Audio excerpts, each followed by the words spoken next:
So I'm just curious, how many of you out there have ever made a decision to buy something and then later on you were just like kicking yourself, like, why did I make that decision? That was so impulsive. I really didn't think through the positives and negatives before I took the plunge. Well, don't let that be you when it comes to purchasing a home. This is a fast moving market and you do have to make decisions quickly. However, you really need a realtor that is going to guide you through those decisions and through that process. And what are the positives of this? And does it check off the things on your list? Is it in the price bracket that you need it to be in? Are you comfortable with that? Are you not going to regret later that you spent too much money on the property? Or that you missed out on an opportunity. So those are all things you have to think about in your mind.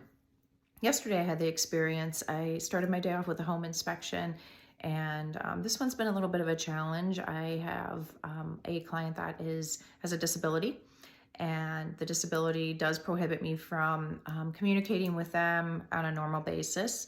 So we do a lot of writing and what have you, back and forth, and we have some translation that occurs.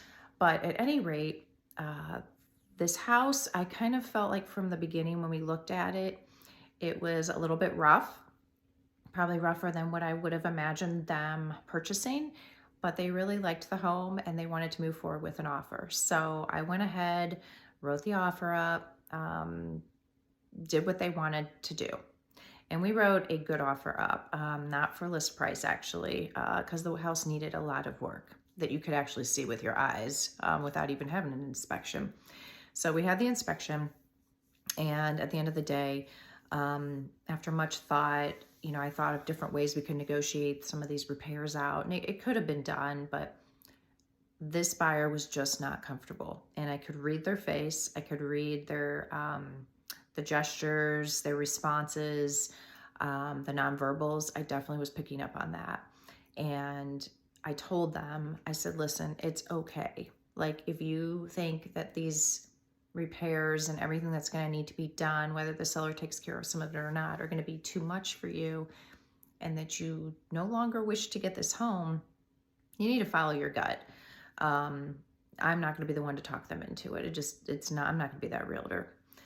So they did text me later, and they did decide that they wanted to move on and try to find another home that'll better serve their needs. So that's what we did. I had a nice conversation with the listing agent, explained my client's stance. He totally understood. It was great communicating with him, and we've signed a release and we are moving on to our next property.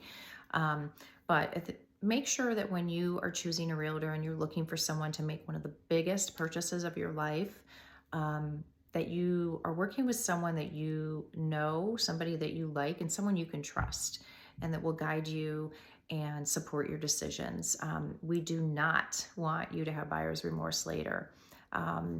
Definitely is not the kind of relationship I want to have with my clients. I want them to be excited and happy that we found them the home in their dreams. So just keep that in mind. And if I can be of service to you or anyone you know when it comes to real estate needs, I'm just a phone call or text away.